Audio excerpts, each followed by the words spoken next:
집 하나 못 사주는 주제에 여기서까지 저를 웃음거리로 만드세요? 며느리의 손이 제 뺨을 후려쳤습니다. 강남 5성급 호텔 연회장. 손주 돌잔치 무대 한가운데였습니다. 100여 명의 하객들이 숨죽였습니다. 모두가 저를 쳐다봤습니다. 70평생 처음 맞는 뺨이었습니다. 하나뿐인 아들은 멀찍이 서서 고개만 숙였습니다. 아무 말도 없었습니다. 그 순간 저는 결심했습니다. 이제 모든 걸 끝내야겠다고. 안녕하세요, 효사연입니다. 사연 시작 전 구독과 좋아요를 눌러주시고 어디서 듣고 계신지 댓글 남겨주시면 그곳으로 행복과 건강운이 가득 깃들기를 바라겠습니다. 알람이 울리기도 전에 눈이 떠졌습니다. 새벽 4시 반.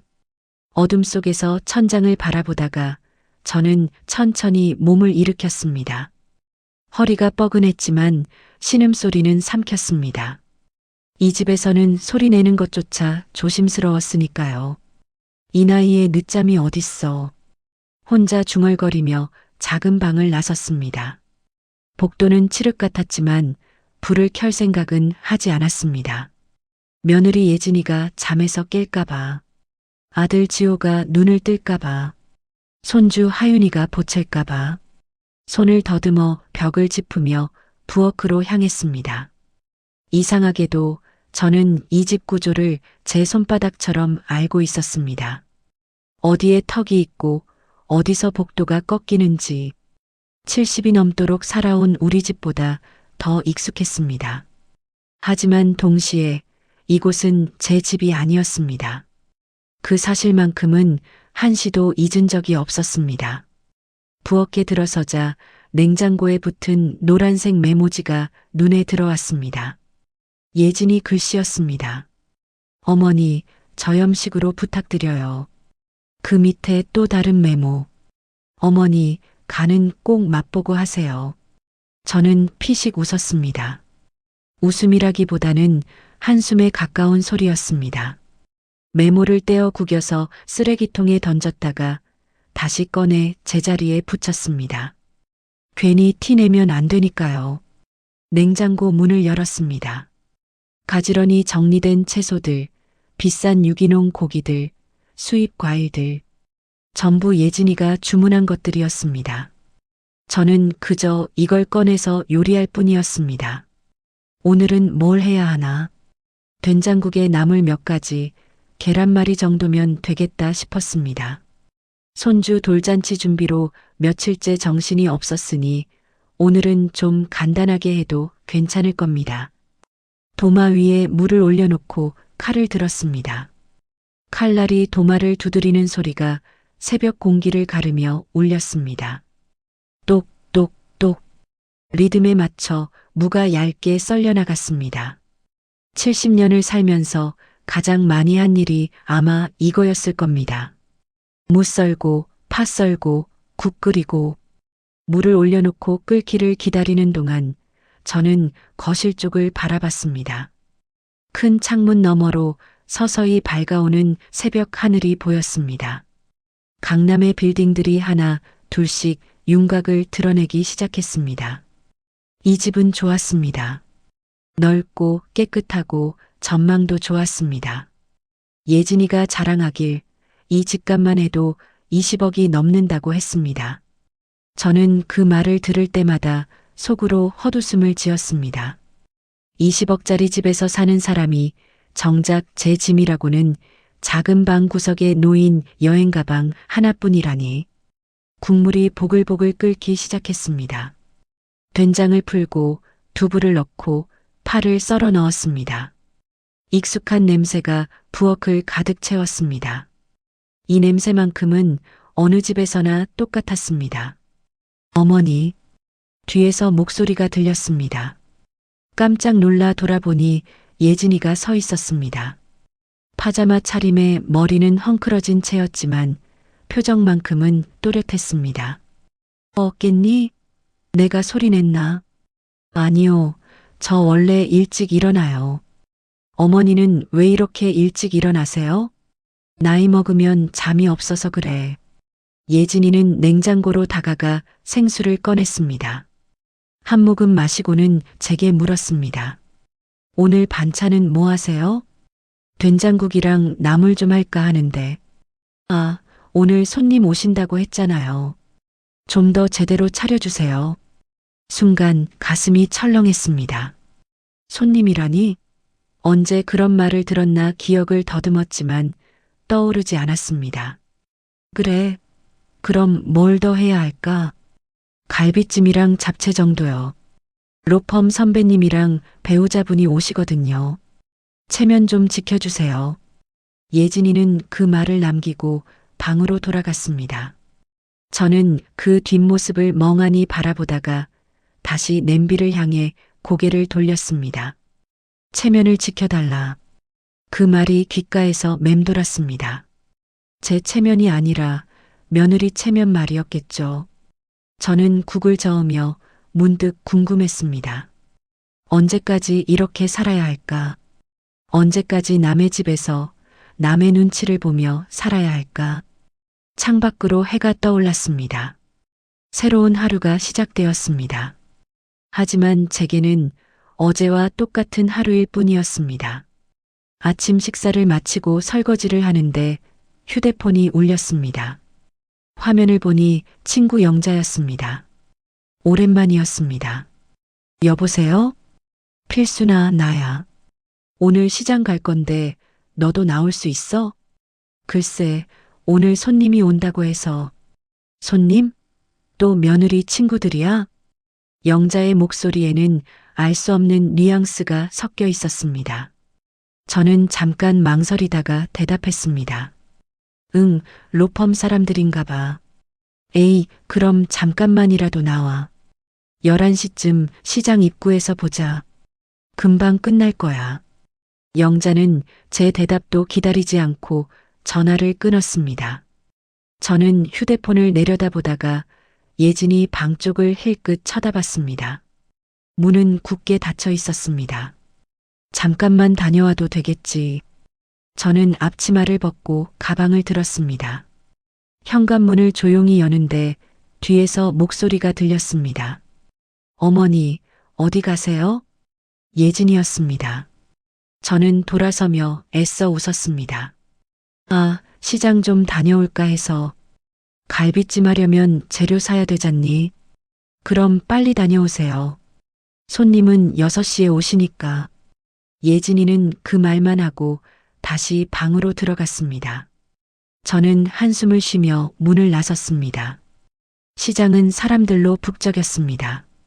오전 시간이라 주부들이 장을 보러 나온 모양이었습니다. 저는 익숙한 골목길을 지나 정육점 앞에서 영자를 발견했습니다. 필수나. 영자는 손을 흔들며 제게 다가왔습니다. 70이 넘은 나이지만 여전히 정정한 모습이었습니다. 염색한 머리에 깔끔한 바람막이 점퍼를 입고 있었습니다. 영자야, 오랜만이다. 그러게. 요새 통 연락이 없더라. 바쁘니? 응, 손주 돌잔치 준비하느라. 영자는 제 얼굴을 한참 들여다보더니 팔짱을 끼며 말했습니다. 필수나, 너 얼굴이 왜 그래? 많이 피곤해 보이는데. 그래. 나이 먹으니까 그렇지 뭐. 나이 탓만은 아닌 것 같은데. 우리는 시장 안쪽으로 걸어 들어갔습니다. 생선 파는 아주머니, 채소 파는 할머니, 떡 파는 아저씨. 모두 오래 봐온 얼굴들이었습니다. 저는 갈비를 사고 채소를 골랐습니다. 영자는 제 옆에서 이것저것 구경하며 따라왔습니다. 장을 다 보고 나오는 길, 영자가 작은 분식집 앞에서 멈춰 섰습니다. 필수나, 잠깐만 앉아서 얘기 좀 하자. 어묵 국물이나 한잔 하고 가. 나 가봐야 되는데. 됐어, 금방이야. 앉아. 영자는 제 손을 잡아 끌었습니다. 저는 어쩔 수 없이 작은 테이블에 앉았습니다. 김이 모락모락 나는 어묵 국물 2컵이 나왔습니다. 영자는 한 모금 마시더니 저를 똑바로 쳐다봤습니다. 필순아, 너 언제까지 저렇게 살 거야? 뭐, 며느리네 집에서 말이야. 내가 살림해주는 거 나도 다 알아. 근데 너 평생 그렇게 남의 집 살림만 해줄 거냐고. 저는 국물을 마시는 척하며 시선을 피했습니다. 영자의 목소리는 낮았지만 단호했습니다. 그 집이 내 집이야? 내 이름 들어간 집이야? 그래도 애들 사는데 도움이 되잖아. 도움? 필수나, 그게 도움이야, 이용이야? 그 말에 저는 고개를 들었습니다. 영자의 얼굴에는 걱정과 안타까움이 가득했습니다. 너 아들 키우느라 얼마나 고생했는데, 유학 보내려고 얼마나 악착같이 돈 모았는데, 그런데 지금 뭐 하냐? 아들 며느리네 집에서 밥이나 해주고 손주나 봐주고, 그게 내가 평생 바란 삶이었어? 영자야. 필수나, 너 인생은 언제부터야? 평생 남 좋은 일만 하다가 끝낼 거야? 그 말이 가슴에 박혔습니다. 저는 어묵을 집어들었다가 다시 내려놓았습니다. 목구멍이 막히는 것 같았습니다. 애들 잘 사는 게 내 복이지, 뭐. 그래, 그것도 복이지. 근데 필수나, 너는 언제 내 이름으로 살아볼 건데? 누구 아내, 누구 엄마, 누구 시어머니 말고 그냥 김필순으로 말이야. 저는 대답하지 못했습니다. 영자는 한숨을 쉬며 제 손을 잡았습니다. 미안해. 내가 괜히 쓸데없는 소리 했나? 근데 친구로서 그냥 지나칠 수가 없어서. 아니야, 고마워. 저는 일어서며 가방을 들었습니다. 영자와 헤어지고 버스를 타고 집으로 돌아가는 길, 창밖 풍경이 눈에 들어오지 않았습니다. 머릿속에는 영자의 말만 맴돌았습니다. 너는 언제 내 이름으로 살아볼 건데? 버스 창문에 비친 제 얼굴을 봤습니다. 주름진 이마, 흰머리가 성성한 머리, 피곤에 찌든 눈. 이 얼굴이 언제부터 이렇게 늙었나 싶었습니다. 내가 이렇게 늙는 동안 내 이름으로 살아본 날은 며칠이나 될까? 중얼거린 말이 버스 소음에 묻혔습니다. 아무도 듣지 못했습니다. 저조차도 제대로 듣지 못했습니다. 집에 도착했을 때는 12시가 넘어 있었습니다. 갈비찜을 만들려면 서둘러야 했습니다. 저는 가방을 내려놓고 다시 앞치마를 둘렀습니다. 하지만 이상하게도 오늘은 손이 잘 움직이지 않았습니다. 갈비찜을 만드는데 2시간이 걸렸습니다. 고기를 재우고 채소를 썰고 양념장을 만들었습니다. 손은 익숙하게 움직였지만 머릿속은 계속 영자의 말이 맴돌았습니다. 냄비 뚜껑을 열자 김이 모락모락 올라왔습니다. 갈비는 부드럽게 익어 있었습니다. 저는 국물을 떠서 맛을 봤습니다. 간이 딱 맞았습니다. 어머니, 다 됐어요? 예진이가 부엌으로 들어왔습니다. 머리를 말끔히 올리고 화장을 한 모습이었습니다. 검은색 원피스에 진주 목걸이를 하고 있었습니다. 응, 거의 다 됐어. 그럼 상차림은 제가 할게요. 예진이는 접시들을 꺼내기 시작했습니다. 하얀 본차이나 접시들이었습니다. 결혼 선물로 받았다던 비싼 식기였습니다. 저는 앞치마를 벗으며 거실로 나왔습니다. 소파에 앉으려는데 현관문이 열렸습니다. 아들 지호였습니다. 양복 차림에 피곤한 얼굴이었습니다. 어머니, 손님 오시는 거 아시죠? 응, 알아. 지호는 넥타이를 풀며 방으로 들어갔습니다. 저는 그 뒷모습을 보며 한숨을 쉬었습니다. 요즘 지호는 저를 제대로 쳐다보지도 않았습니다. 그저 필요할 때만 말을 걸 뿐이었습니다. 6시 정각에 초인종이 울렸습니다. 예진이가 현관으로 뛰어갔습니다. 어서 오세요, 선배님. 밝은 목소리가 들렸습니다. 저는 부엌 문틈으로 살짝 내다봤습니다. 50대로 보이는 남자와 여자가 들어왔습니다. 고급스러운 옷차림이었습니다. 와, 집이 정말 좋네요. 여자가 감탄했습니다. 예진이는 자랑스러운 표정으로 안내했습니다. 지호가 나와서 악수를 나눴습니다. 어머니 나오세요. 예진이가 부엌으로 고개를 들이밀었습니다. 저는 앞치마를 다시 한번 만져보고 거실로 나갔습니다. 안녕하세요. 고개를 숙여 인사했습니다. 남자는 가볍게 끄덕였고 여자는 저를 위아래로 훑어봤습니다. 아, 어머님이시구나. 네. 예진 씨가 시어머니께서 요리를 정말 잘하신다고 했어요. 예진이가 웃으며 거들었습니다. 오늘 갈비찜도 어머니가 만드신 거예요. 식사가 시작되었습니다. 저는 부엌과 식탁을 오갔습니다. 밥을 더 퍼주고 물을 따르고 빈 접시를 치웠습니다. 손님들은 로펌 이야기를 나눴습니다. 무슨 재판이 어떻고 누가 승소했고 저는 하나도 이해할 수 없었습니다. 예진 씨, 요즘 맡은 사건 어때요? 남자가 물었습니다. 잘 진행되고 있어요. 다음 주 선고인데 자신 있습니다. 역시 에이스답네요. 예진이는 환하게 웃었습니다.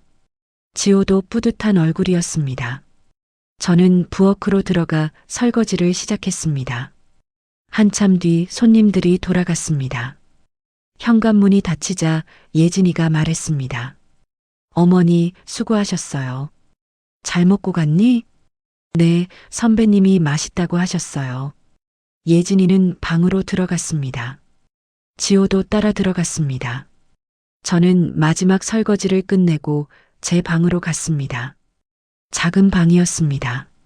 침대 하나, 작은 옷장, 여행 가방 하나. 그게 전부였습니다. 저는 침대에 누워 천장을 바라봤습니다. 벽 너머로 예진이와 지호의 웃음소리가 들렸습니다. 행복해 보였습니다. 저는 눈을 감았습니다. 애들 잘 사는 게 내 복이지. 영자에게 했던 말이었습니다. 하지만 지금은 그 말이 진심인지 확신할 수 없었습니다. 머릿속에 오늘 하루가 스쳐 지나갔습니다. 새벽에 일어나 밥하고 시장 가고 다시 요리하고 손님 맞이하고 설거지하고 내일도 똑같겠죠. 모레도 1년 뒤에도 언제까지 이렇게 살아야 하지. 여행 가방이 눈에 들어왔습니다. 저 안에 제 인생이 다 들어 있었습니다. 옷 몇 벌, 남편 사진, 낡은 반지. 70년을 살았는데 남은 게 이것뿐이었습니다. 손주 하윤이는 귀여웠습니다. 아들 지호도 잘 컸습니다. 며느리 예진이도 똑똑했습니다. 모두 잘 살고 있었습니다. 그런데 저는요? 저는 잘 살고 있는 걸까요? 창밖으로 강남의 불빛이 반짝였습니다. 화려한 빌딩들, 오가는 차들, 모두 밝고 화려했습니다. 하지만 제 방은 작고 어두웠습니다. 저는 다시 눈을 감았습니다. 이번에는 정말 자고 싶었습니다. 아무 생각도 하기 싫었습니다. 손주 하윤이 돌잔치 날이 밝았습니다. 강남의 5성급 호텔이었습니다. 저는 새벽부터 일어나 준비를 했습니다. 예진이가 골라준 검은색 드레스를 입었습니다. 어머니, 그 옷 입으세요. 너무 화려하면 안 돼요. 어제 예진이가 한 말이었습니다. 저는 거울을 보며 옷매를 매만졌습니다. 초라하지도 튀지도 않게. 그게 제 역할이었습니다. 호텔 연회장은 화려했습니다. 샹들리에가 반짝였고 큰 꽃다발들이 곳곳에 놓여 있었습니다. 손님들이 하나둘 들어오기 시작했습니다. 예진이의 로펌 동료들, 사돈 쪽 사람들, 지호 회사 사람들. 저는 구석에서 분주히 움직였습니다. 하윤이가 보채면 달래고 젖병을 데우고 기저귀를 갈았습니다. 땀이 등을 타고 흘렀습니다. 어머니, 물티슈 좀요. 어머니, 이거 좀 치워주세요. 예진이는 손님들과 인사하느라 바빴습니다. 저는 그저 시키는 대로 했습니다. 사회자가 마이크를 잡았습니다. 돌잡이 시간이었습니다. 하윤이를 무대에 올려놓자 아이가 울기 시작했습니다. 할머니께서 아이 좀 달래주세요. 사회자가 마이크로 저를 불렀습니다. 모든 시선이 저에게 쏠렸습니다. 저는 당황해서 서둘러 무대로 올라갔습니다. 그때였습니다. 드레스 자락을 밟았습니다. 휘청했습니다. 손이 테이블을 스쳤고 접시 2개가 바닥으로 떨어졌습니다. 쨍그랑. 연회장이 조용해졌습니다. 웃음소리가 여기저기서 터져나왔습니다. 비웃음인지 그냥 웃음인지 알 수 없었습니다. 예진이의 얼굴이 굳어지는 게 보였습니다. 저는 얼른 접시를 주우려 했습니다. 어머니, 예진이가 다가왔습니다. 낮은 목소리였지만 날카로웠습니다. 제발 체면 좀 지켜주세요. 여기 어디라고 이러세요? 미안해, 내가 실수를. 말을 끝내기도 전에 예진이의 손이 올라왔습니다. 제 뺨을 쳤습니다. 찰싹. 귀가 웅웅거렸습니다. 볼이 화끈거렸습니다. 주변이 다시 조용해졌습니다. 사람들의 숨소리까지 들리는 것 같았습니다. 집 하나 못 사준 주제에 여기서까지 저를 웃음거리로 만드세요? 예진이의 목소리가 떨렸습니다. 화가 났는지 당황했는지 저는 알 수 없었습니다. 다만 제 뺨이 뜨거웠고 눈에 눈물이 맺히는 게 느껴졌습니다. 아들 지호는 멀리 서 있었습니다. 저를 보고 있었지만 다가오지는 않았습니다. 그저 눈을 피할 뿐이었습니다. 사돈 쪽 사람들이 수군거렸습니다. 예진이의 동료들은 민망한 표정으로 고개를 돌렸습니다. 그래도 손님들 앞인데 누군가의 속삭임이 들렸습니다. 저는 뒤로 물러났습니다. 접시를 주우는 척하며 무대에서 내려왔습니다. 다리가 후들거렸습니다. 숨이 제대로 쉬어지지 않았습니다. 화장실로 갔습니다. 긴 복도를 걸으며 귀 안에 맴도는 말이 있었습니다. 집 하나 못 사준 주제에 거울 앞에 섰습니다. 볼이 빨갛게 부어 있었습니다. 화장이 번져 있었습니다. 눈물이 볼을 타고 흘렀습니다. 저는 손으로 뺨을 만졌습니다. 아팠습니다. 뺨보다 더 아픈 건 가슴이었습니다. 이게 진짜 내 현실이구나. 70년을 살았습니다. 남편을 먼저 보냈습니다. 아들을 키웠습니다. 며느리를 받아들였습니다. 손주를 돌봤습니다. 그런데 이게 제가 받은 결과였습니다. 손님들 앞에서 맞은 뺨, 집 하나 못 사준 주제라는 말. 저는 변기 뚜껑을 내리고 앉았습니다. 한참을 그렇게 있었습니다. 밖에서는 돌잔치가 계속되고 있었습니다. 음악 소리가 희미하게 들렸습니다. 사람들의 웃음소리도 들렸습니다. 하지만 저는 움직일 수 없었습니다. 다리에 힘이 없었습니다. 아니, 힘이 없는 게 아니었습니다. 일어날 이유를 찾을 수 없었습니다. 나는 이 집에서 뭐지? 나는 이 가족에게 뭐지? 대답은 나오지 않았습니다. 거울 속 제 얼굴만 저를 바라보고 있었습니다. 화장실에서 한참을 있었습니다. 뺨의 열기가 가라앉지 않았습니다. 거울 속 제 얼굴을 보며 과거가 떠올랐습니다. 남편이 세상을 떠났을 때였습니다. 장례를 치르고 혼자 남았을 때 예진이에게서 전화가 왔었습니다. 어머니, 저희 집으로 들어오세요. 혼자 계시면 위험해요. 그 말이 고마웠습니다. 빈집에 혼자 있는 게 무서웠으니까요. 그래서 여행 가방 하나 들고 이 집에 왔습니다. 1년 전 일이었습니다. 처음에는 좋았습니다. 손주도 보고 아들도 매일 보고. 하지만 시간이 지나며 달라졌습니다. 예진이의 말투가 차가워졌습니다. 지호는 저를 보지 않았습니다. 집 하나 못 사준 주제에 예진이의 말이 계속 귓가에 맴돌았습니다. 그게 진심이었겠죠. 저는 이 집에 얹혀 사는 사람이었습니다. 20억짜리 집에 제 이름은 없었습니다. 통장을 떠올렸습니다. 남편이 남긴 돈, 연금 합쳐서 400만 원 정도였습니다. 그걸로 혼자 살 수 있을까요? 집을 구할 수 있을까요? 친구 영자가 생각났습니다. 영자는 혼자 살았습니다. 작은 원룸이었지만 자기 집이었습니다. 영자는 행복해 보였습니다. 나도 나갈 수 있을까?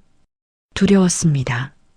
70이 넘은 나이에 혼자 산다는 게 아프면 어떡하죠? 쓰러지면 누가 알까요? 화장실 문을 열고 나왔습니다. 복도에 사람이 없었습니다. 연회장 쪽에서 음악 소리가 들렸습니다. 돌잔치는 계속되고 있었습니다. 저는 연회장으로 돌아가지 않았습니다. 호텔 로비로 내려갔습니다. 소파에 앉아 창밖을 바라봤습니다. 1시간쯤 지났을까요? 휴대폰이 울렸습니다. 지호였습니다. 받지 않았습니다. 다시 울렸습니다. 또 받지 않았습니다. 문자가 왔습니다. 어머니 어디 계세요? 답장하지 않았습니다. 다시 문자가 왔습니다. 예진이가 찾고 있어요. 올라오세요.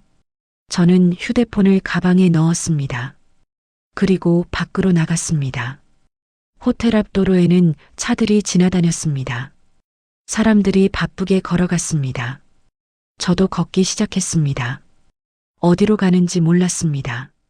그냥 걸었습니다. 한 블록, 두 블록. 발이 아팠지만 멈추지 않았습니다. 공원이 나왔습니다. 벤치에 앉았습니다. 비둘기들이 모이를 쪼고 있었습니다. 아이들이 뛰어놀고 있었습니다. 평범한 오후였습니다. 지금이라도 나가면 나는 어디로 가지? 친정은 없었습니다. 형제들은 다 멀리 살았습니다. 친구들도 각자 바빴습니다. 저를 받아줄 곳은 없었습니다. 그렇다고 저 집으로 돌아가면요? 다시 예진이 눈치를 보며 살아야 합니다. 다시 심부름하고 밥하고 설거지하고 언제 또 뺨을 맞을지 모르면서요. 휴대폰이 또 울렸습니다. 이번에는 예진이었습니다. 받지 않았습니다. 지호에게서 또 전화가 왔습니다. 받지 않았습니다. 해가 기울기 시작했습니다. 공원의 그림자가 길어졌습니다. 날이 추워졌습니다. 저는 일어섰습니다. 결국 버스를 탔습니다. 집으로 가는 버스였습니다. 창밖을 보며 생각했습니다. 나가고 싶지만 갈 곳이 없습니다. 남고 싶지만 견딜 수 없습니다. 집 앞에 도착했습니다. 현관문 앞에서 한참을 서 있었습니다. 비밀번호를 누르려다 말고 또 누르려다 말았습니다. 마침내 문을 열고 들어갔습니다. 거실에 지호와 예진이가 앉아 있었습니다. 하윤이는 자고 있었습니다. 어머니, 어디 가셨어요? 지호가 물었습니다. 화난 것 같지는 않았습니다. 그저 피곤해 보였습니다. 그냥 좀 걸었어. 아까 일은 예진이도 너무 놀라서 그랬어요. 이해해 주세요. 이해요? 손님들 앞에서 뺨을 맞은 걸 이해하라고요? 저는 아무 말도 하지 않았습니다. 어머니, 내일 아침에 하윤이 병원 가야 해요. 어머니가 데려가 주실 수 있죠? 예진이가 말했습니다. 아무 일도 없었다는 듯이 저는 고개를 끄덕였습니다. 할 수 있는 게 그것뿐이었습니다. 방으로 들어왔습니다. 여행 가방을 봤습니다. 꺼냈습니다. 옷을 넣으려다 말았습니다. 다시 가방을 넣었습니다. 나가고 싶지만 나갈 수 없었습니다. 갈 곳이 없었으니까요. 며칠이 지났습니다. 저는 여전히 똑같은 일상을 살았습니다. 새벽에 일어나 밥을 하고 하윤이를 돌보고 청소를 했습니다. 예진이는 아무 일 없었다는 듯 저를 대했습니다. 어느 날 오후 저는 작은 장롱을 정리하고 있었습니다. 오래된 옷들을 꺼내고 먼지를 털고 그러다 장롱 위에 놓인 낡은 상자를 발견했습니다. 남편 물건들이 들어있던 상자였습니다. 열어보니 오래된 서류들과 사진들이 나왔습니다. 그 사이에서 작은 봉투 하나가 눈에 띄었습니다. 봉투를 열었습니다. 안에는 열쇠 하나와 쪽지가 들어 있었습니다. 남편 필체였습니다. 나중에 꼭 열어보시오. 은행 금고. 손이 떨렸습니다. 은행 금고라니? 남편이 무슨 금고를 만들었을까요? 저는 쪽지를 여러 번 읽었습니다. 나중에 꼭 열어보시오. 지금이 나중일까요? 저는 열쇠를 손에 쥐고 한참을 생각했습니다. 무시하려다가 결국 가방에 넣었습니다. 다음 날 저는 은행에 갔습니다. 예진이에게는 시장 간다고 말했습니다. 은행 직원에게 열쇠를 보여줬습니다. 이게 제 남편 이름으로 된 금고 열쇠인 것 같은데요. 직원은 컴퓨터를 확인하더니 고개를 끄덕였습니다. 네, 맞습니다. 신분증 보여주시겠어요? 신분 확인을 마치고 직원을 따라 금고실로 내려갔습니다. 작은 방이었습니다. 직원이 금고를 열어줬습니다. 천천히 보세요. 직원이 나가고 저는 혼자 남았습니다. 금고 안에는 두툼한 서류 뭉치가 들어 있었습니다. 꺼내서 펼쳤습니다. 주식 명세서였습니다. 회사 이름들이 빼곡히 적혀 있었습니다. 숫자도 많았습니다. 하지만 저는 이해할 수 없었습니다. 다음 서류는 부동산 관련 서류였습니다. 어디 땅을 샀다는 내용 같았습니다. 그 다음은 또 다른 회사 투자 서류였습니다. 마지막에 편지가 있었습니다. 남편이 쓴 편지였습니다. 여보, 당신은 늘 나보다 가족을 먼저 생각했지. 지호 학비 때문에 당신 옷 한 벌 안 사고 친구 모임도 안 가고 미안했소. 그래서 조금씩 준비했소. 언젠가 당신 이름으로 살 수 있게. 눈물이 흘렀습니다. 편지 위로 떨어져 글씨가 번졌습니다. 당신 왜 말 안 했어? 중얼거렸습니다. 남편은 대답하지 않았습니다. 이미 세상에 없었으니까요. 저는 서류들을 다시 정리하며 직원을 불렀습니다. 이거 도대체 얼마나 되는 건가요? 잘 모르시겠으면 전문가와 상담하시는 게 좋겠어요. 제가 아는 회계사 한 분을 소개해 드릴까요? 네, 그래 주세요. 며칠 뒤 저는 회계사를 만났습니다. 장혜준이라는 40대 남자였습니다. 안경을 쓴 차분한 인상이었습니다. 회의실에 앉아 서류들을 내밀었습니다. 장혜준은 한참 동안 서류를 살펴봤습니다. 계산기를 두드리고 컴퓨터로 뭔가를 확인했습니다. 어르신, 장혜준이 입을 열었습니다. 이거 단순한 예금이 아닙니다. 남편분께서 꽤 오래 투자를 하셨네요. 그게 얼마나 되는데요? 정확히 계산하려면 시간이 걸리지만 대략 보면 장혜준은 잠시 망설이다 말했습니다. 세후 기준으로 한 300억 안팎입니다. 뭐라고요? 저도 모르게 큰 소리가 나왔습니다. 장혜준은 차분하게 다시 설명했습니다. 300억 정도 됩니다. 주식, 부동산, 여러 투자가 합쳐진 금액이에요. 손에 쥔 물잔이 흔들렸습니다.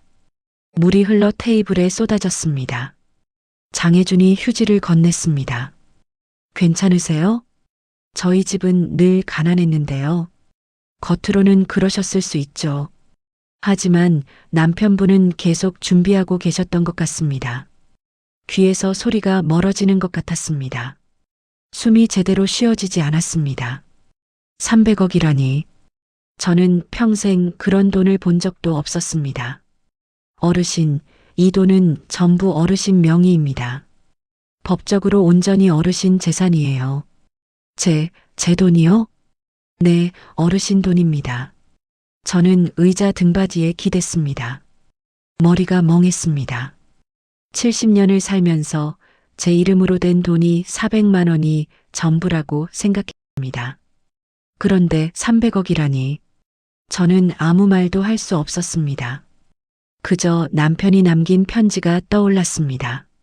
언젠가 당신 이름으로 살 수 있게. 이제야 그 말의 의미를 알았습니다.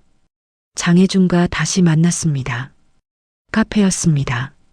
조용한 곳이었습니다.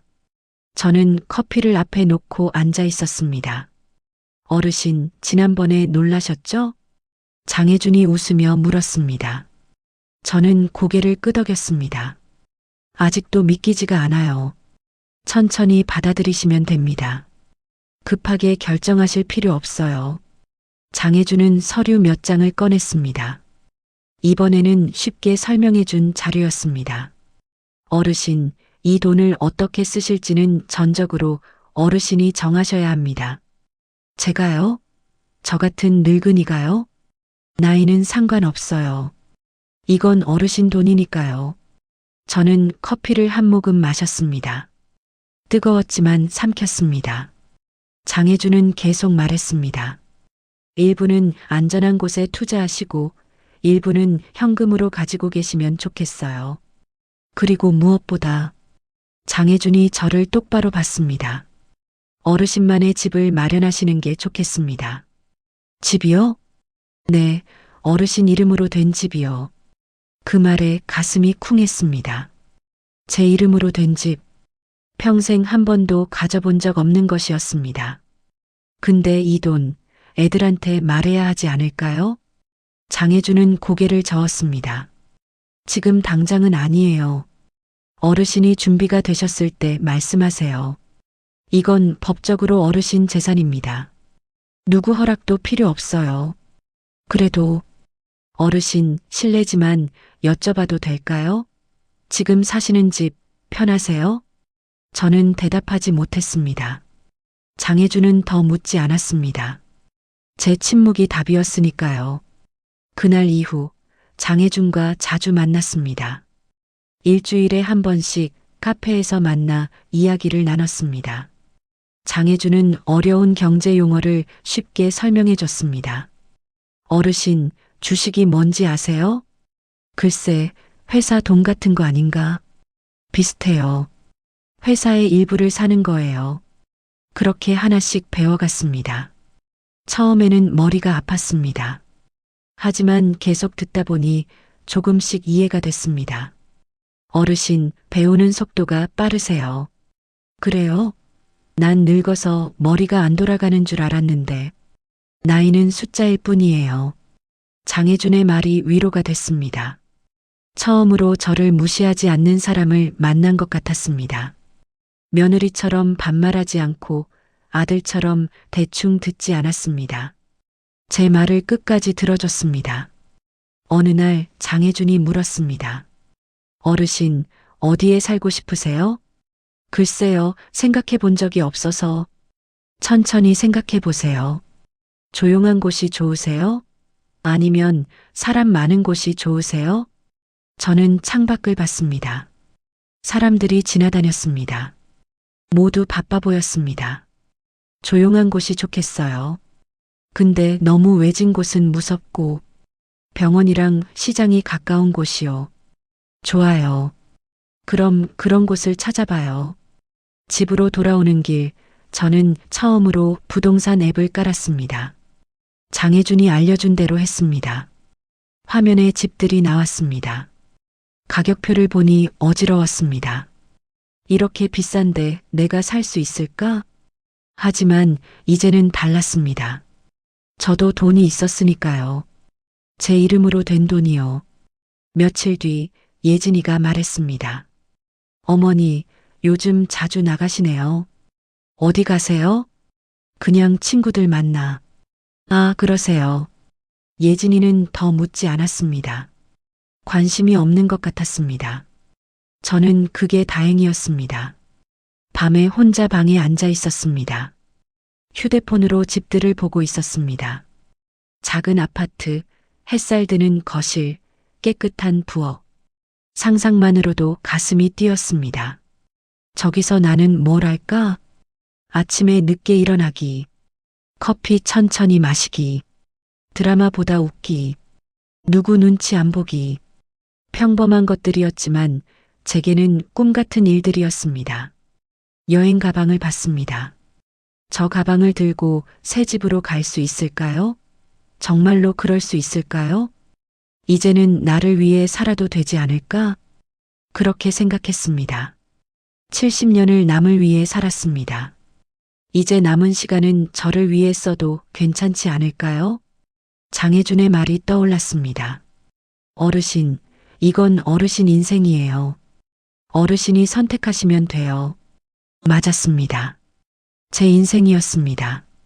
이제는 제가 선택할 차례였습니다.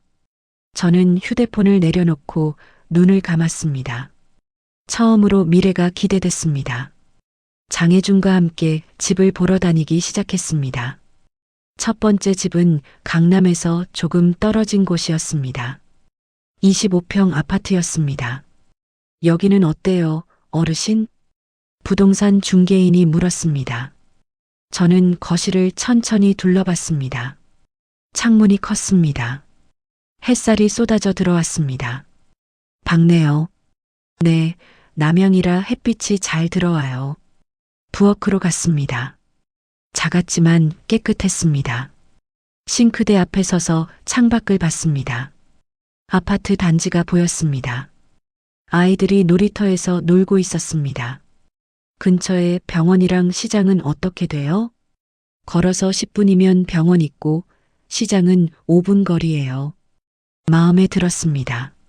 하지만 아직 확신이 서지 않았습니다. 장혜준이 말했습니다. 더 보고 결정하세요. 급할 거 없어요. 두 번째 집, 세 번째 집을 봤습니다. 각각 좋은 점이 있었습니다. 저는 메모를 했습니다. 어느 집이 더 밝은지, 어느 집이 더 조용한지. 집으로 돌아오니 예진이가 물었습니다. 어머니, 어디 갔다 오세요? 친구 만나고. 자주 나가시네요. 나이 먹으면 집에만 있으면 안 되잖니. 예진이는 더 묻지 않았습니다. 저는 안도했습니다. 아직 말할 때가 아니었으니까요. 어느 날 저녁, 저는 카페에 앉아 있었습니다. 휴대폰으로 집값을 계산하고 있었습니다. 장혜준이 알려준 계산기 앱이었습니다. 이 집을 사면 매달 관리비는 얼마고. 처음에는 어려웠습니다. 하지만 계속하다 보니 익숙해졌습니다. 숫자가 보이기 시작했습니다. 카페 주인이 다가왔습니다. 여사님, 요즘 자주 오시네요. 여기 조용해서 좋아요. 커피 한 잔 더 드릴까요? 서비스예요. 고맙습니다. 따뜻한 커피를 받아들었습니다. 이런 작은 친절이 기뻤습니다. 누군가 저를 손님으로 대해주는 게 새로웠습니다. 일주일 뒤 드디어 마음에 드는 집을 찾았습니다. 송파 쪽이었습니다. 23평짜리 아파트였습니다. 크지 않았지만 저 혼자 살기에는 충분했습니다. 거실 창문으로 공원이 보였습니다. 부엌은 작았지만 사용하기 편했습니다. 방은 2개였습니다. 하나는 침실로, 하나는 그냥 놔둬도 좋았습니다. 여기로 하고 싶어요. 장혜준에게 말했습니다. 장혜준은 웃었습니다. 좋아요. 계약 준비할게요. 며칠 뒤 부동산에 갔습니다. 계약서가 나왔습니다. 저는 떨리는 손으로 펜을 들었습니다. 여기 서명하시면 돼요. 계약서에 제 이름을 썼습니다. 김필순. 평생 남편 이름 뒤에 아들 이름 옆에만 있던 제 이름이었습니다. 이번에는 맨 앞에 있었습니다. 축하드립니다. 이제 어르신 집이에요. 중개인이 말했습니다. 열쇠를 건넸습니다. 작은 열쇠였지만 무게가 느껴졌습니다. 밖으로 나와 장혜준과 걸었습니다. 어르신, 기분이 어때요? 잘 모르겠어요. 꿈 같아서. 꿈이 아니에요. 현실이에요. 저는 손에 든 열쇠를 봤습니다. 햇빛에 반짝였습니다. 이제 이사 준비하셔야죠. 그런데 제 짐은 별로 없어요. 그럼 새로 사시면 돼요. 가구도 그릇도 커튼도 새로 산다. 그 말이 낯설었습니다. 평생 남의 것을 쓰고 물려받은 것만 썼습니다. 제가 고른 물건은 거의 없었습니다. 뭐부터 사야 할까요? 천천히 하나씩 사세요. 급할 거 없어요. 집으로 돌아와 제 방에 앉았습니다. 여행 가방을 꺼냈습니다. 이번에는 다시 넣지 않았습니다. 옷을 하나씩 넣기 시작했습니다. 많지 않았습니다. 옷 몇 벌, 속옷, 양말, 남편 사진 한 장, 낡은 반지 하나. 그게 전부였습니다. 이게 내 인생이었구나. 슬프기보다는 담담했습니다. 이제는 새로 시작할 수 있으니까요. 창밖을 봤습니다. 강남의 불빛이 반짝였습니다. 저 불빛 속 어딘가에 제 집이 있었습니다. 제 이름으로 된 집이요.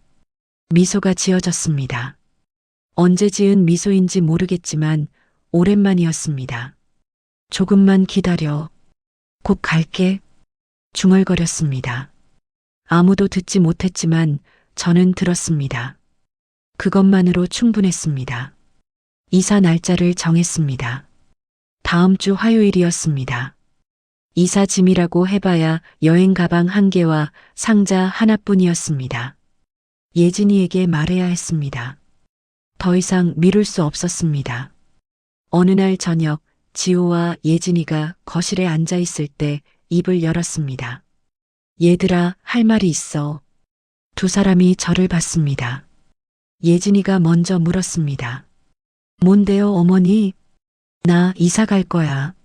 순간 거실이 조용해졌습니다. 지호가 눈을 크게 떴습니다. 어머니, 갑자기 무슨 말씀이세요? 집 하나 구했어. 다음 주에 나갈 거야. 예진이의 표정이 굳었습니다. 지호는 당황한 얼굴로 저를 봤습니다. 어머니, 돈은 어떻게 하시려고요? 집을 어떻게 구해요? 그건 내가 알아서 할게. 설마 전세로 구하신 건 아니시죠? 어머니 연금으로 어떻게? 저는 조용히 말했습니다. 매매야. 내 이름으로 샀어. 예진이가 벌떡 일어났습니다. 어머니, 무슨 돈으로요? 어머니 통장에 뭐가 있다고요? 그건 내가 알 필요 없어. 알 필요 없다니요? 혹시 누구한테 돈 빌리신 거 아니에요? 저는 고개를 저었습니다. 예진이는 이해할 수 없다는 표정이었습니다. 지호가 입을 열었습니다. 어머니, 우리가 뭘 잘못했어요? 불편하신 게 있으면 말씀하세요. 너희 잘못이 아니야. 그럼 왜요? 왜 갑자기요? 저는 두 사람을 번갈아 봤습니다. 지호의 당황한 얼굴, 예진이의 굳은 표정, 그 모습들이 낯설지 않았습니다. 나도 내 집에서 살고 싶어서 그래. 여기가 어머니 집이잖아요. 아니야. 여긴 너희 집이야. 예진이가 한숨을 쉬었습니다. 어머니, 지금 저희한테 서운하신 거예요? 돌잔치 때문에요? 저는 대답하지 않았습니다. 예진이가 계속 말했습니다. 그때는 제가 너무 긴장해서 그랬어요. 사과드릴게요. 그러니까 이사는. 아니야. 이미 결정했어. 지호가 다가왔습니다. 어머니, 다시 생각해 보세요. 혼자 사시면 위험해요. 아프시면 어떡해요? 그건 내가 알아서 해. 어머니, 나도 내 이름으로 살고 싶어. 그게 뭐가 이상하니? 제 목소리가 떨렸습니다. 하지만 물러서지 않았습니다. 지호는 아무 말도 하지 못했습니다. 그날 밤 방에서 뒤척였습니다. 잠이 오지 않았습니다. 문득 무서워졌습니다. 정말 혼자 살 수 있을까요? 아프면 어떡하죠? 외로우면요? 하지만 돌잔치 때 맞았던 뺨이 떠올랐습니다. 손님들 앞에서 느꼈던 수치심, 집 하나 못 해준 주제라는 말, 그 기억이 두려움을 이겼습니다. 이사 당일이 왔습니다. 이삿짐 센터 직원들이 왔습니다. 제 짐을 보고 어리둥절해했습니다. 이게 전부예요? 네, 그게 다예요. 가방 한 개랑 상자 하나요? 네. 직원들은 서로 얼굴을 쳐다봤습니다. 저는 쑥스러운 웃음을 지었습니다. 이 나이에 뭐 더 있겠어요. 짐을 싣고 새 집으로 갔습니다. 아파트 앞에 도착했을 때 가슴이 두근거렸습니다. 엘리베이터를 타고 올라갔습니다.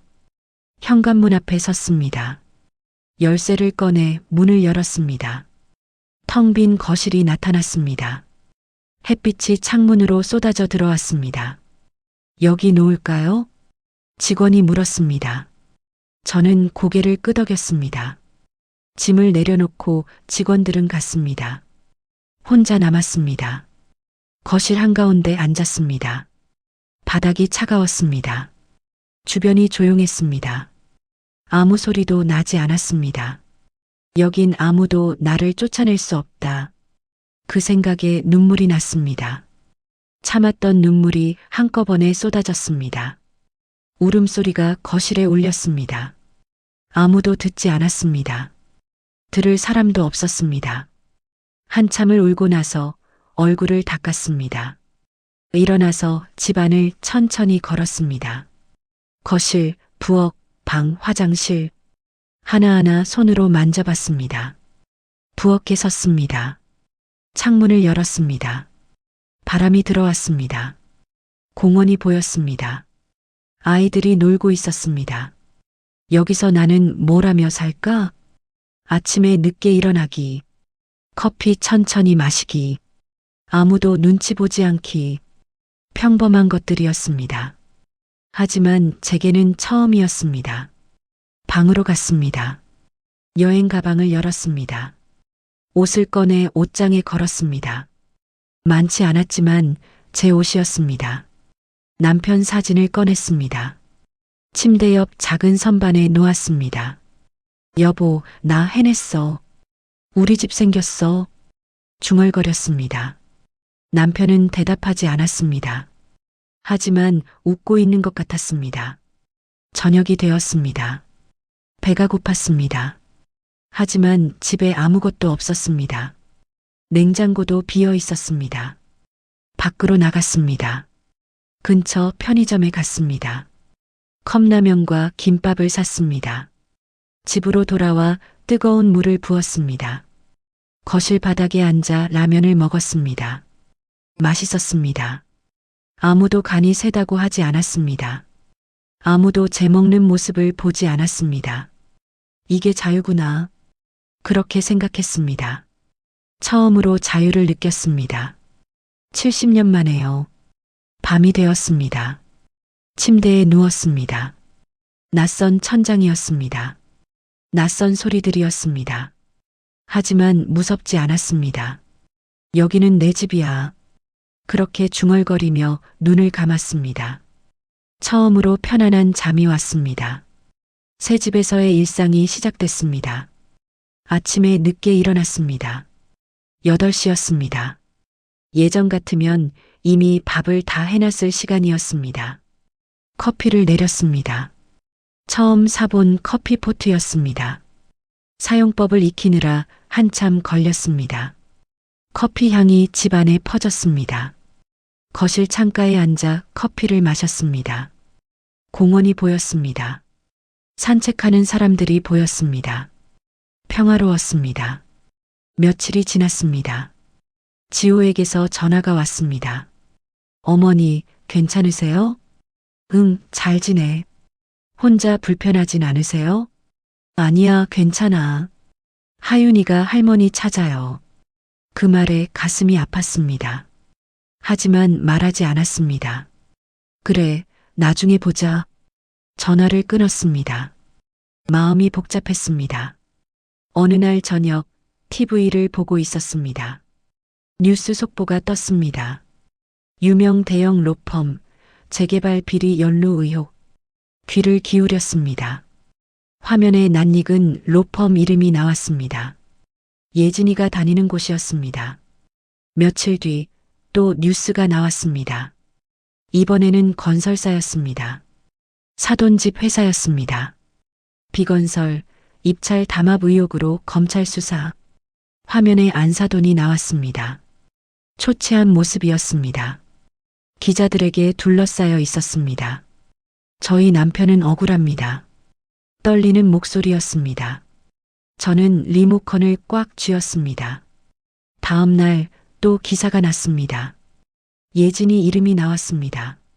사건을 맡았던 박예진 변호사는 취재에 응하지 않고 있습니다. 인터넷을 켰습니다.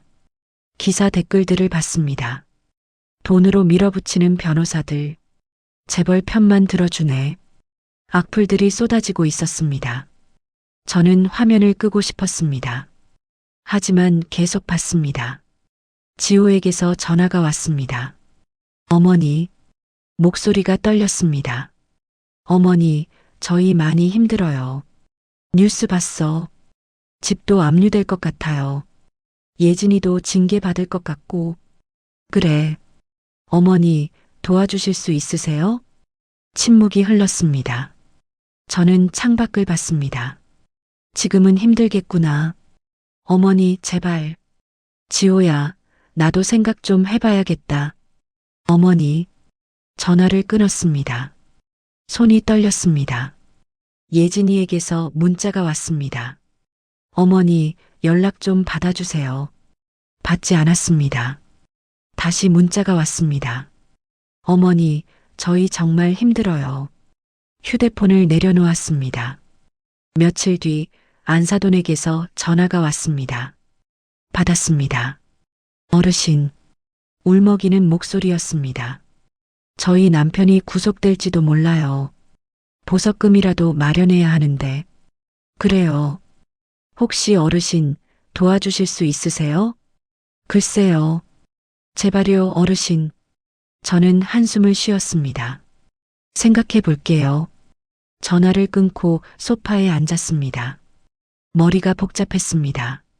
내가 뭘 한 것도 아닌데. 그렇게 생각했습니다. 제가 그들을 그렇게 만든 게 아니었습니다. 그들이 쌓아온 방식이 무너진 것 뿐이었습니다. 하지만 동시에 마음 한쪽이 아팠습니다. 지호는 제 아들이었습니다. 하윤이는 제 손주였습니다. 도와줘야 하나? 그러면 또 예전처럼 될까요? 다시 제 전부를 내어주고 다시 눈치 보며 살게 될까요? 밤이 됐습니다. 잠이 오지 않았습니다. 천장을 보며 누워 있었습니다. 휴대폰에 미확인 전화가 10통이 넘게 쌓여 있었습니다. 전부 지호와 예진이었습니다. 내가 없으면 저 집은 어떻게 될까? 궁금했습니다. 동시에 두려웠습니다. 혹시 제가 너무 매정한 걸까요? 하지만 돌잔치 때 맞았던 뺨이 떠올랐습니다. 집 하나 못 해준 주제라는 말. 그 순간의 수치심. 나는 이제 나를 지켜야 해. 그렇게 다짐했습니다. 하지만 마음은 편치 않았습니다. 새벽까지 뒤척였습니다. 답은 나오지 않았습니다. 일주일이 지났습니다. 뉴스는 계속됐습니다. 예진이의 로펌은 내부 조사를 받았습니다. 바깥 사도는 구속됐습니다. 저녁 뉴스를 보고 있었습니다. 화면에 예진이가 나왔습니다. 로펌 건물 앞이었습니다. 기자들이 둘러쌌습니다. 박예진 변호사님, 한 말씀 해주세요. 예진이는 고개를 숙인 채 걸었습니다.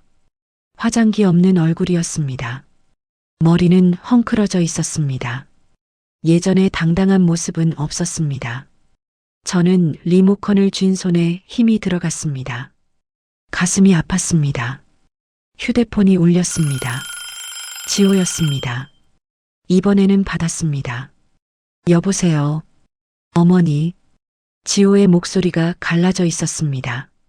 어머니, 저희 정말 끝났어요. 집은 압류됐고 예진이는 변호사 자격 정지될 것 같아요. 그래.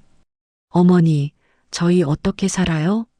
저는 대답하지 못했습니다. 지호가 울먹였습니다. 어머니, 도와주세요. 제발이요. 지호야. 하윤이가 뭘 알겠어요? 애는 그냥 할머니 찾아요. 매일 울어요. 그 말에 눈물이 났습니다. 하지만 참았습니다. 지호야, 나도 생각이 필요해. 어머니, 저희 갈 데도 없어요.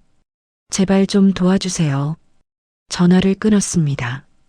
손이 떨렸습니다. 소파에 주저앉았습니다. 내가 도와줘야 하나? 그 생각이 머리를 가득 채웠습니다. 지호는 제 아들이었습니다. 평생 키운 자식이었습니다. 하지만 동시에 다른 생각도 들었습니다. 도와주면 또 예전으로 돌아가는 거 아닐까요? 다시 그들의 집에 가서 눈치 보며 살게 되는 거 아닐까요? 밤이 깊었습니다. 잠들 수 없었습니다. 침대에 누워 천장을 봤습니다. 남편이 남긴 편지가 떠올랐습니다. 언젠가 당신 이름으로 살 수 있게. 남편은 이걸 원했을까요? 제가 가족을 버리고 혼자 사는 걸요? 아니었습니다. 남편은 제가 당당하게 사는 걸 원했을 겁니다. 누구한테 기대지 않고, 누구 눈치 보지 않고. 새벽이 됐습니다. 결심했습니다. 일어나 거실로 나왔습니다. 휴대폰을 들고 장혜준에게 전화했습니다. 여보세요, 어르신? 혜준 씨, 미안한데 아침에 만날 수 있을까요? 네, 물론이죠. 카페에서 장혜준을 만났습니다. 제 얼굴을 보고 놀랐습니다. 어르신, 안 주무셨어요? 응, 잠이 안 왔어. 무슨 일 있으세요? 저는 지난 며칠간의 일을 말했습니다. 뉴스, 지호의 전화, 모든 것을요. 그래서 제가 도와줘야 할 것 같아요. 장혜준은 고개를 저었습니다. 어르신, 도와주시려면 방법이 있어요. 하지만 조건을 정하셔야 해요. 조건이요? 네, 어르신이 정한 방법으로만 도와주는 거예요. 그들이 원하는 대로가 아니라요. 무슨 말인지 잘. 어르신, 돈을 그냥 주시면 안 돼요. 그러면 또 똑같아져요. 어르신이 다시 이용당할 거예요. 장혜준의 말이 가슴에 박혔습니다. 그럼 어떻게 해야 하죠? 법적으로 안전하게 하세요. 차용증, 계약서 다 쓰고요. 그리고 무엇보다 장혜준이 저를 똑바로 봤습니다. 어르신, 이 집으로 다시 들어가시면 안 돼요. 도와주시되 어르신 삶은 지키세요. 저는 커피잔을 들었습니다. 손이 떨렸습니다. 할 수 있을까요? 할 수 있어요. 어르신은 이미 해내셨잖아요. 집으로 돌아왔습니다. 휴대폰을 봤습니다. 지호에게서 문자가 와 있었습니다. 어머니, 오늘 퇴거 통지 받았어요. 다음 주까지 나가야 해요. 읽고 또 읽었습니다. 가슴이 무너지는 것 같았습니다. 내가 너무 매정한 걸까? 하지만 동시에 알았습니다. 제가 모든 걸 내어주면 저는 다시 사라진다는 걸, 제 이름은 다시 지워진다는 걸. 창밖을 봤습니다. 공원에서 아이들이 놀고 있었습니다. 평범한 오후였습니다. 저는 휴대폰을 내려놓았습니다. 아직 결정하지 못했습니다. 도와줄 것인가 말 것인가. 도와준다면 어떻게 할 것인가. 답은 나오지 않았습니다. 다만 한 가지는 확실했습니다. 이번에는 제가 정하겠다는 것. 그들이 원하는 대로가 아니라 제가 정한 방식으로요. 소파에 앉아 눈을 감았습니다. 길고 긴 하루였습니다. 밤이 깊어졌습니다. 저는 거실 바닥에 앉아 있었습니다. 불도 켜지 않았습니다. 어둠 속에서 혼자였습니다. 평생의 기억들이 떠올랐습니다. 지호가 태어났을 때였습니다. 작은 손으로 제 손가락을 꼭 쥐던 순간, 그때 저는 다짐했습니다. 이 아이를 위해서라면 뭐든 하겠다고. 지호의 초등학교 입학식이었습니다. 새 책가방을 메고 학교 가던 모습, 저는 그 뒤를 따라가며 울었습니다. 기쁨의 눈물이었습니다. 지호가 대학에 합격했을 때였습니다. 합격증을 들고 와서 저를 안아줬습니다. 엄마 고생 많으셨어요. 그날 밤 혼자 울었습니다. 행복해서요. 지호의 결혼식이었습니다.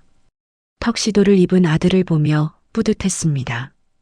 이제 제 역할은 끝났다고 생각했습니다. 하윤이가 태어났을 때였습니다. 작은 손주를 처음 안았을 때의 벅찬 마음. 다시 누군가를 돌볼 수 있다는 기쁨. 하지만 그 다음은요? 돌잔치에서 맞은 뺨. 집 하나 못 해준 주제라는 말. 손님들 앞에서 느낀 수치심, 눈물이 흘렀습니다. 참을 수 없었습니다. 소리내어 울었습니다. 아무도 듣는 사람 없었습니다. 그냥 울었습니다. 내가 평생 뭘 한 거지? 밤새 남편 병간호하며 잠 못 잤습니다. 지호 학비 때문에 옷 한 벌 안 샀습니다. 친구 모임도 다 끊었습니다. 며느리 뒷바라지했습니다. 매일 밥하고 청소하고 손주 돌봤습니다. 눈치 보며 살았습니다. 그런데 남은 게 뭐였나요? 여행 가방 하나, 옷 몇 벌, 남편 사진. 그게 제 70년이었습니다. 내 인생은 누구 거였나? 남편 거였습니다. 아들 거였습니다. 며느리 거였습니다. 손주 거였습니다. 하지만 제 거는 아니었습니다. 한 번도 제 이름으로 산 적이 없었습니다. 누군가의 아내, 누군가의 엄마, 누구의 시어머니.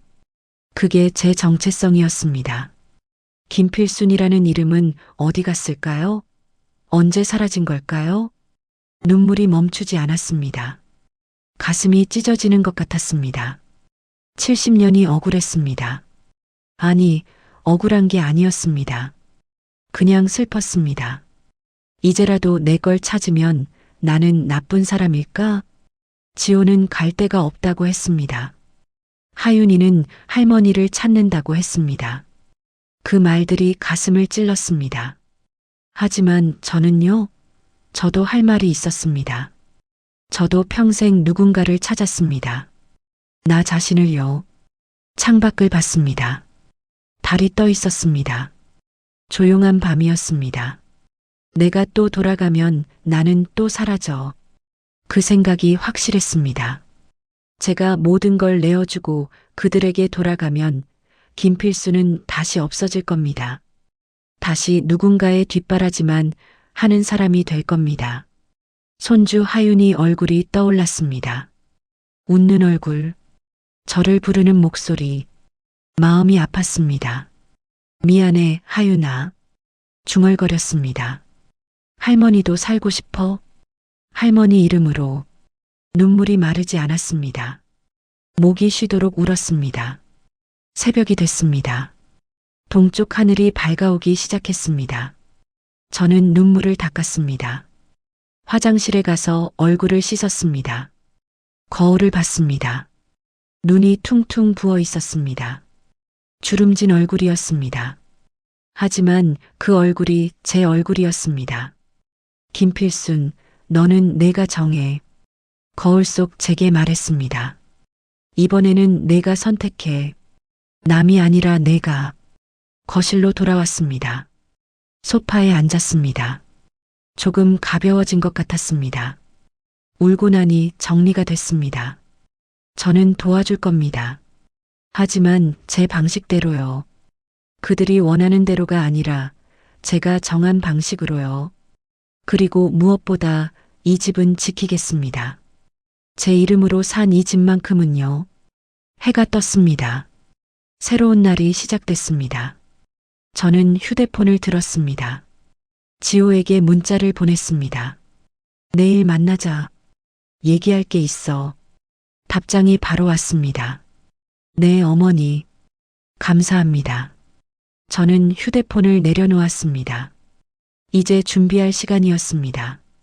다음 날 오후였습니다. 인터폰이 울렸습니다. 모니터를 봤습니다. 예진이와 안사돈이었습니다. 두 사람 모두 초췌했습니다. 예진이는 화장기 없는 얼굴이었습니다. 머리는 대충 묶었습니다.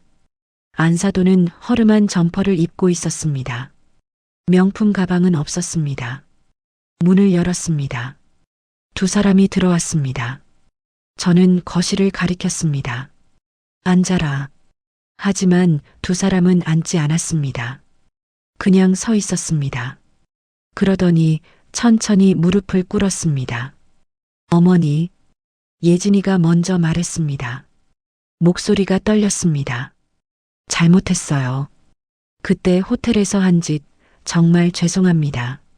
안사돈도 고개를 숙였습니다. 어르신, 저도 잘못했어요. 어르신을 무시했어요. 저는 두 사람을 내려다봤습니다. 과거 돌잔치 때가 떠올랐습니다. 그때 예진이는 저를 때렸습니다. 지금은 무릎을 꿇고 있었습니다. 일어나라. 어머니, 일어나라고 했어. 두 사람이 천천히 일어났습니다. 소파에 앉았습니다. 저도 맞은편에 앉았습니다. 그래서 뭘 도와달라는 거니? 예진이가 입술을 깨물었습니다. 안사돈이 말했습니다. 저희 남편 보석금이 필요해요. 그리고 지낼 곳도 없고요. 얼마나 필요한데요? 보석금이 5천만 원이고 저는 고개를 끄덕였습니다. 예진이가 말했습니다. 어머니, 저희도 집에서 나가야 해요. 당분간 저희도 말을 잇지 못했습니다. 저는 두 사람을 번갈아 봤습니다. 그래서 나한테 뭘 바라는 거니? 예진이가 조심스럽게 말했습니다. 어머니, 저희 같이 살면 안 될까요? 이 집 방 하나만 주시면. 그 말에 가슴이 철렁했습니다. 예상했던 말이었습니다. 하지만 듣고 나니 답답했습니다. 너희는 아직도 모르는구나. 네. 너희가 지금 뭘 잘못했는지 모르는 것 같아. 예진이는 어리둥절한 얼굴이었습니다. 저는 천천히 말했습니다. 너희는 나를 사람으로 안 봤어.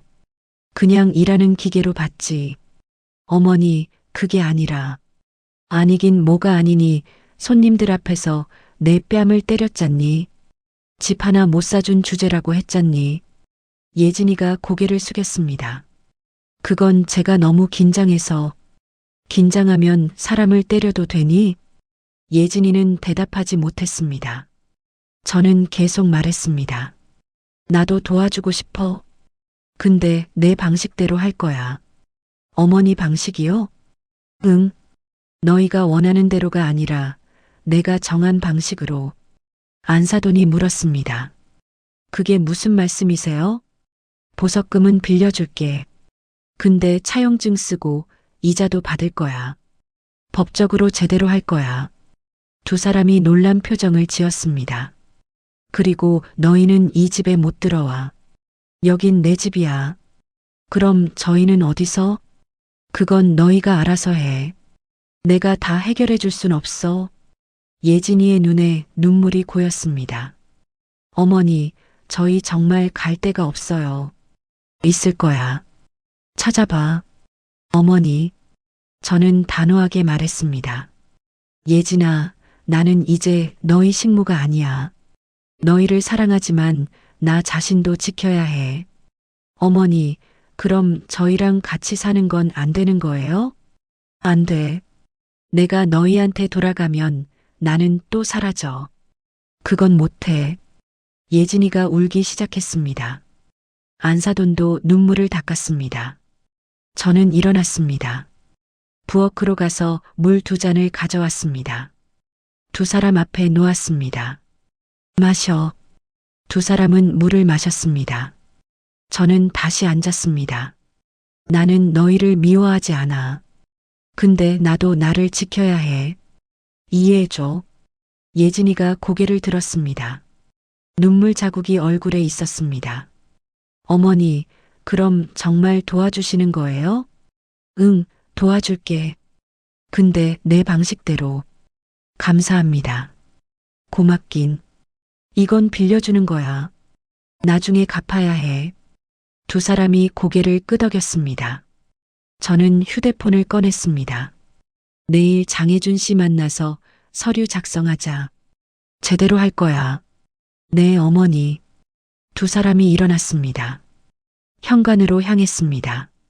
문을 열기 전에 예진이가 돌아봤습니다. 어머니, 정말 감사해요. 그리고 잠시 머뭇거리더니 말했습니다. 죄송해요. 진심으로. 저는 고개를 끄덕였습니다. 두 사람이 나갔습니다. 문이 닫혔습니다. 혼자 남았습니다. 소파에 앉았습니다. 손이 떨렸습니다. 하지만 후회하지 않았습니다. 이번에는 제가 정했습니다. 제 방식대로요. 다음 날 장혜준 사무실에서 만났습니다. 지호, 예진, 안사돈이 왔습니다. 모두 긴장한 얼굴이었습니다. 장혜준이 서류를 꺼냈습니다. 차용증이었습니다. 여기 서명하시면 됩니다. 예진이가 서류를 읽었습니다. 표정이 굳었습니다. 이자가 이렇게 높아요? 시중 이자율이에요. 정당한 금액입니다. 지호가 저를 봤습니다. 어머니, 이렇게까지 하실 필요 있어요? 필요 있어. 이게 제대로 된 방법이야. 가족끼리 차용증까지. 그래, 가족이니까 더 제대로 해야지. 예진이가 펜을 들었습니다. 손이 떨렸습니다. 서명했습니다. 안사돈도 서명했습니다. 장혜준이 서류를 정리했습니다. 이제 송금 처리하겠습니다. 오늘 중으로 들어갈 거예요. 감사합니다. 안사돈이 고개를 숙였습니다. 회의실을 나왔습니다. 밖에서 지호가 저를 불렀습니다. 어머니, 잠깐만요. 멈춰섰습니다. 지호가 다가왔습니다. 어머니, 정말 저희랑 안 사실 거예요? 그래. 왜요? 저희가 뭘 그렇게 잘못했어요? 저는 지호를 봤습니다. 곧 40이 되는 아들이었습니다. 하지만 여전히 모르는 것 같았습니다. 지호야, 너는 언제 나를 엄마로 봤니? 항상 봤죠. 아니야. 너는 나를 도와주는 사람으로 봤어. 밥 해주는 사람, 애 봐주는 사람. 어머니, 나도 내 인생 살고 싶어. 이해 안 되니? 지호는 대답하지 못했습니다. 예진이가 다가왔습니다. 어머니, 저희 정말 반성하고 있어요. 기회를 주세요. 기회는 줬어. 내가 도와주잖니. 같이 사는 게 아니면 그건 도와주는 게 아니에요. 그 말에 화가 났습니다. 그것 봐. 너희는 지금도 모르는구나. 도움이 뭔지. 네. 도움은 내가 정하는 거야. 너희가 원하는 걸 다 들어주는 게 도움이 아니야. 예진이가 입술을 깨물었습니다. 저는 돌아섰습니다. 나간다. 너희도 잘 지내. 뒤돌아보지 않았습니다. 걸었습니다. 뒤에서 지호가 불렀지만 멈추지 않았습니다. 집으로 돌아왔습니다. 문을 열고 들어섰습니다. 조용했습니다. 아무도 없었습니다. 하지만 편안했습니다. 거실에 앉았습니다. 창밖을 봤습니다. 공원에서 아이들이 놀고 있었습니다. 휴대폰이 울렸습니다. 친구 영자였습니다. 필수나 나야. 응, 영자야. 요즘 어떻게 지내? 잘 지내. 내 집에서. 그래. 다행이다. 밥이나 같이 먹자. 그래, 좋아. 전화를 끊었습니다. 미소가 지어졌습니다. 며칠이 지났습니다. 지호에게서 문자가 왔습니다. 어머니, 장인어른 보석으로 나오셨어요. 감사해요. 어머니, 읽었습니다. 답장하지 않았습니다. 다음 날 또 문자가 왔습니다. 어머니, 하윤이가 할머니 보고 싶대요. 그 문자를 보고 한참 생각했습니다. 답장을 보냈습니다. 이번 주말에 공원에서 보자. 1시간만. 하윤이는 보고 싶었습니다. 하지만 제 집에 들이진 않을 겁니다. 경계는 지켜야 했습니다. 주말이 왔습니다. 공원으로 나갔습니다. 벤치에 앉아 기다렸습니다. 지호가 하윤이를 데리고 왔습니다. 하윤이가 저를 보고 달려왔습니다. 할머니, 안아줬습니다. 따뜻했습니다. 눈물이 날 뻔했습니다. 참았습니다. 하윤아, 보고 싶었어? 할머니도? 응, 할머니도. 1시간 동안 하윤이랑 놀았습니다. 그네도 밀어주고 미끄럼틀도 같이 탔습니다. 행복했습니다. 시간이 됐습니다. 지호가 말했습니다. 어머니, 이제 가봐야 할 것 같아요. 그래, 조심해서 가. 하윤이가 매달렸습니다. 할머니, 우리 집 가요. 아니야, 할머니는 할머니 집에 가야 해. 왜요? 할머니도 할머니 집이 있거든. 하윤이는 이해하지 못하는 표정이었습니다. 하지만 고개를 끄덕였습니다. 그럼 다음에 또 봐요? 그럼 또 보자. 지호가 하윤이를 데리고 갔습니다. 저는 벤치에 앉아 그 뒷모습을 봤습니다. 마음이 아팠습니다. 하지만 후회하지 않았습니다. 이게 맞았습니다. 사랑하되 경계를 지키는 것, 도와주되 제 삶은 지키는 것. 집으로 돌아왔습니다. 현관문을 열었습니다. 제 집이었습니다. 제 이름으로 산 집이었습니다. 거실에 섰습니다. 햇빛이 창문으로 들어왔습니다. 따뜻했습니다. 김필순, 잘했어. 스스로에게 말했습니다. 그리고 믿었습니다. 정말로 잘한 거라고. 6개월이 흘렀습니다. 계절이 바뀌었습니다. 가을이 왔습니다. 저는 여전히 같은 집에서 살았습니다. 아침에 7시에 일어났습니다. 천천히요. 예전처럼 4시 반에 일어나지 않았습니다. 커피를 내려 마셨습니다. 이제는 능숙했습니다. 거실 창가에 앉아 공원을 봤습니다. 단풍이 물들어 있었습니다. 아름다웠습니다. 복지관에서 스마트폰 강좌를 들었습니다. 처음에는 어려웠습니다. 하지만 이제는 사진도 찍고 문자도 보내고 영상 통화도 했습니다. 동네 친구들도 생겼습니다. 경로당에서 만난 분들이었습니다. 일주일에 한 번씩 같이 식사했습니다. 수다도 떨었습니다. 지난주에는 당일치기 여행도 다녀왔습니다. 기차를 타고 강릉에 갔습니다. 바다를 봤습니다. 사진도 찍었습니다. 친구들과 웃었습니다. 지호는 가끔 연락했습니다. 한 달에 2~3번 정도였습니다. 어머니, 잘 지내세요? 응, 잘 지내. 하윤이가 할머니 보고 싶대요. 그래, 이번 주말에 보자. 주말마다 공원에서 하윤이를 만났습니다. 2시간씩 놀아줬습니다. 그리고 헤어졌습니다. 아쉬웠지만 이게 맞았습니다. 예진이는 변호사 자격 정지 3개월을 받았습니다. 지금은 다시 일하고 있다고 했습니다. 작은 로펌이었습니다.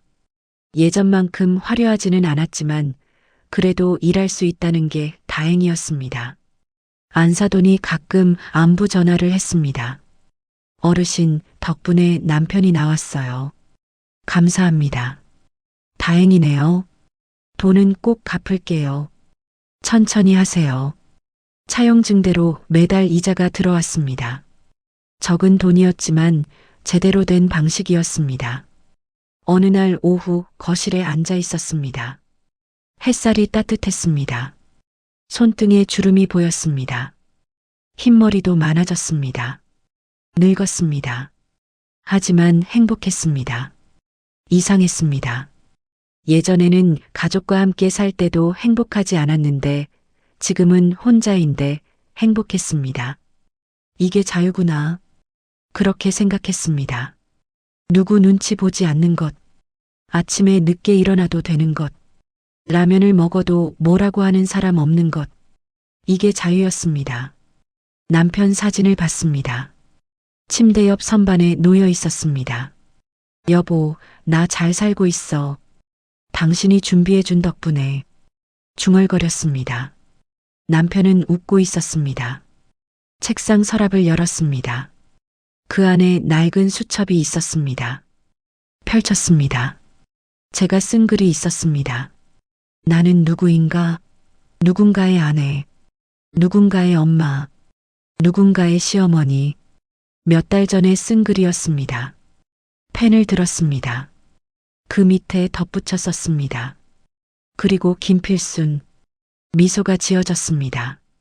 수첩을 덮었습니다. 저녁이 됐습니다.